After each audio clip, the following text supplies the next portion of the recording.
જી sir, આજે કઈ જગ્યાએ અને શું કાર્યક્રમ વિશે તમે આવ્યા છો?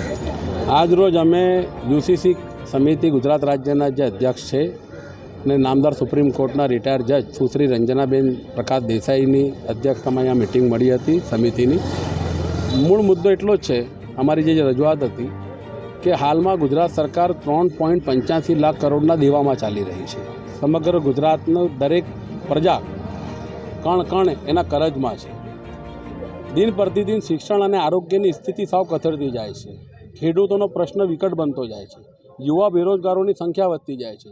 મોંઘવારી વધતી જાય છે. સરકારે એ બધી દિશામાં ઘટતી કાર્યવાહી કરવી જોઈએ. તો એના બદલે અત્યારે બિનજરૂરી રીતે યુનિફોર્મ સિવિલ કોડ કાનૂન લાવવાની જે તૈયારીઓ કરી રહી છે એની સામે અમને પડતા વિરોધ છે. યુનિફોર્મ સિવિલ કોડ એ સમગ્ર દેશ માટે હોવો જોઈએ, માત્ર ગુજરાત રાજ્ય માટે નહીં જોઈએ. ને એ પણ ડૉક્ટર બાબા સાહેબ આંબેડકરે બંધારણની કલમ 44માં ટાંક્યું જ છે કે ભાઈ જ્યારે પણ યુનિફોર્મ સિવિલ કોડની જરૂર જણાશે તો ત્યારે એ ફરજિયાતની મરજિયાત હશે. 21માં લો કમિશનની 2019માં જે 21માં લો કમિશન હતો એને સ્પષ્ટ અભિપ્રાય આપ્યો છે કે યુનિફોર્મ સિવિલ કોડની કોઈ જરૂર નથી.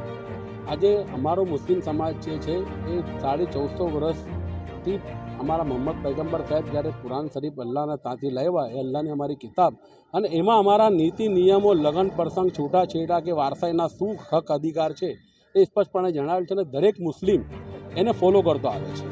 એ અમારો બંધારણીય અધિકાર દેશે અમને આપ્યો છે, અમે એને ફોલો કરતા છે. અમારા લગ્ન પ્રસંગ કઈ અમારી સંબંધમાં થશે એ અમને અમારો મૌલિક અધિકાર આપ્યો છે.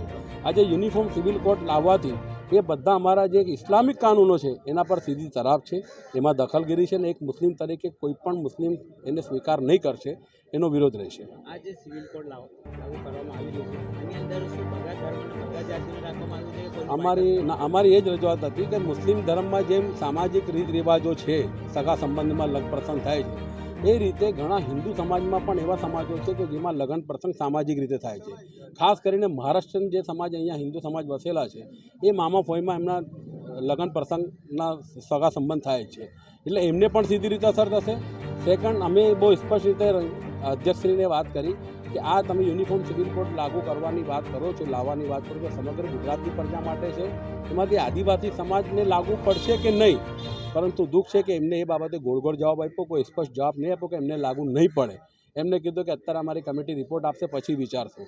એટલે ભારતીય જનતા પાર્ટીના જે મંત્રીશ્રીઓ જાહેર મીડિયામાં કહે છે કે યુનિફોર્મ સિવિલ કોડ લાગુ નહીં પડે, હું આદિવાસી સમાજને અપીલ કરું છું કે એમને આ કમિટી પાસે લેખિતમાં સ્પષ્ટતા માંગવી જોઈએ, કાં તો સરકાર પાસે લેખિતમાં સ્પષ્ટતા માંગવી જોઈએ.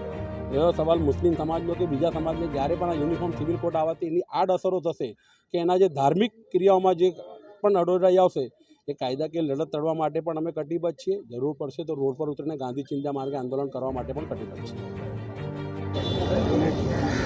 સુરત જિલ્લામાં સર્કિટ હાઉસમાં આજે બહુ લઘુમતી સમાજ હાજર થયેલા છે અને મુદ્દા યુસીસીનો છે અને એ મુદ્દાને લઈને શું અહીંયા ચર્ચા અને શું મુદ્દો રાખવામાં આવેલો છે અને તે સમિતિના જે મેમ્બર છે એમના વિષયમાં શું એટલે રજૂઆત થઈ, શું એમનું નામ છે એ વિષયમાં? જો આ ગુજરાત સરકારે એક કમિટી બનાવી છે, રંજના દેસાઈ જે સુપ્રીમ કોર્ટના નિવૃત્ત જે જજ છે તેમની કમિટી અને એમની સાથે 5 મેમ્બર છે, યુસીસીનું આંકલન કરવા માટે કે શું યુસીસી ગુજરાતમાં લાગુ થવું જોઈએ કે નહીં, તેના માટે આ લોકો એક સમિતિ બનાવી છે.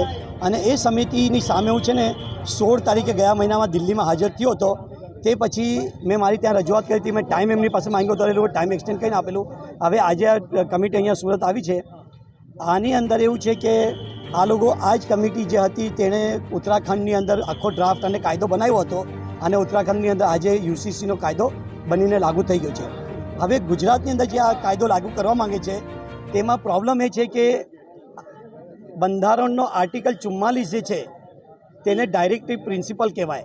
ડાયરેક્ટિવ પ્રિન્સિપલ જે તે વખતે આપણો બંધારણ બનતો હતો તે વખતે એમ કહેવામાં આવેલું કે રાજ્ય એટલે કે ભારત સરકારે એવી વ્યવસ્થા કરવી જોઈએ કે આખા સમગ્ર ભારતની અંદર એક સમાન સિવિલ કાયદો બને. પરંતુ આ લોકો શું કરે છે કે એક ઉત્તરાખંડમાં તૈયાર કર્યું, ચાલુ કરી દીધું ને હવે આ લોકો ગુજરાતમાં લાવવા માંગે છે. હવે તમે આર્ટિકલ 44 જ્યારે વાંચશો ને તેની અંદર લખેલું છે through out the territory of India, એટલે કે સમગ્ર ભારત વર્ષમાં લાગુ થવું જોઈએ. અને ભારત વર્ષની જે ડેફિનેશન ને વ્યાખ્યા છે તે આર્ટિકલ 1(3) આપવામાં આવેલી છે સંવિધાનની અંદર કે ભારત વર્ષ એટલે શું છે. પણ આ લોકો તે છતાં એની અંદર છે ને આ પોતાની મનમાની ચલાવીને અહીંયા એક કાયદો બનાવવા માંગે છે જે અમારા જે મૂળભૂત અધિકારો છે, જે આર્ટિકલ 12 થી લઈને આર્ટિકલ 32 સુધી મૂળભૂત અધિકારો છે, તેની અંદર આર્ટિકલ 25, 26, 27, 28, 29 આ બધાને વાયોલેટ કરે છે, એટલે એના સીધા સંઘર્ષમાં આવે છે. અને જ્યારે ડાયરેક્ટિવ પ્રિન્સિપલ્સ અને ફંડામેન્ટલ રાઇટ્સનો સંઘર્ષ થાય ને, ત્યારે સુપ્રીમ કોર્ટના ઘણા બધા ચુકાદાઓ છે જેની અંદર કહેવામાં આવેલું છે કે ડાયરેક્ટિવ પ્રિન્સિપલ્સની ઉપર ફંડામેન્ટલ રાઇટ્સ રહે છે, એટલે મૂળભૂત અધિકારો તમારા છીનવી શકાય નહીં. મૂળભૂત અધિકારોની અંદર 25ની અંદર અમને ધાર્મિક સ્વતંત્રતા આપવામાં આવેલી છે, અને ધાર્મિક સ્વતંત્રતા ભારતના ફંડામેન્ટલ રાઇટ્સની અંદર છે, જે ગેરંટી આપવામાં આવેલી છે. જ્યારે જે 44 છે ને આર્ટિકલ, તે ગેરંટી નથી, તે સમગ્ર ભારતમાં લાગુ કરવા માટે એક પ્રયાસ કરવો જોઈએ. જે આ ખોટું થઈ રહ્યું છે, અને જો આ લોકો આનું પોતાનો રિવ્યુ જે કંઈ પણ રિપોર્ટ મોકલશે, અને જો પોઝિટિવ રિપોર્ટ આ લોકો મોકલશે તો ઠીક છે, અને આ રીતે જો કાયદો બનાવીને અમારી પર થોપવામાં આવશે તો we are going to challenge it before the honourable high court of Gujarat, we are going to challenge it before the honourable supreme court of India. અને અમે અમારા હક માટે, અમારા લઘુમતીના, અમારા જે માઇનોરિટીઝના જે રાઇટ્સ છે ફંડામેન્ટલ, તેના માટે અમે લડતા રહીશું. મારું નામ barrister Arif Ansari from Surat. Thank you very much. आपका नाम और क्या विषय में आज चर्चा हुई है? कौन है जो समिति के बहन है, उनका नाम बताइए और किस विषय से उनसे आज बात करने में आ रही है? जी, मेरा नाम रुखसाना खान है, मैं एक सामाजिक कार्यकर हूँ और आज ये यूसीसी जो समान सिविल कोड है उसके लिए जो समिति बनी है उसके अध्यक्ष है निवृत्त जज रंजनाबेन देसाई मैडम के साथ हमारी एक डिस्कस हुई है. हम उनसे बात करने आए थे जो उन्होंने एक अध्यक्ष समिति बनाई है लोगों के अभिप्राय लेने के लिए. तो हम लोगों ने हमारे अभिप्राय वहाँ रजू किए हैं, उन्होंने हमें सुना भी है.